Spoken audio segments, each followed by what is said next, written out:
दिवाली का दिन था। गांव के घर घर में दीपक जल रहे थे, बच्चे पटाखे चला रहे थे और हर तरफ रौनक थी। लेकिन फौजी विक्रम के घर का दीपक अभी भी बुझा हुआ था। मां आंगन में दिया लेकर इंतजार कर रही थी कि उसका बेटा छुट्टी लेकर आएगा। तभी दूर से सेना की जीप रुकी और विक्रम दरवाजे पर पहुंचा। मां की आंखों में चमक आ गई। मां ने उसे गले लगाया और बोली, बेटा, इस बार यहीं रहना, हर बार सीमा पर मत दौड़ जाना। विक्रम मुस्कुराया और बोला, मां, तुम्हारी दिवाली तभी पूरी होगी जब देश का हर घर रोशन रहेगा।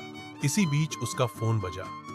हेडक्वार्टर से आदेश आया, सीमा पर घुसपैठ की कोशिश हो रही है, तुरंत पहुंचो।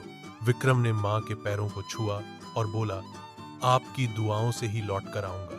रात होते ही वह अपने साथियों संग बॉर्डर पहुंचा।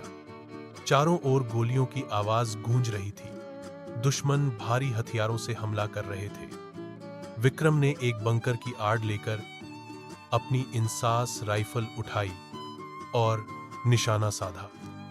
एक एक कर कई घुसपैठियों को ढेर कर दिया। तभी एक ग्रेनेड उसके पास आकर गिरा। उसने बिना सोचे समझे उसे पकड़कर दूर फेंक दिया। धमाका इतना जोरदार था कि उसके हाथ में गहरी चोट आ गई, लेकिन उसने हार नहीं मानी। खून बहते रहने के बावजूद वह आखिरी दम तक लड़ता रहा। आखिरकार जब आखिरी आतंकी भी गिर पड़ा, विक्रम वहीं जमीन पर लहूलुहान होकर गिर गया।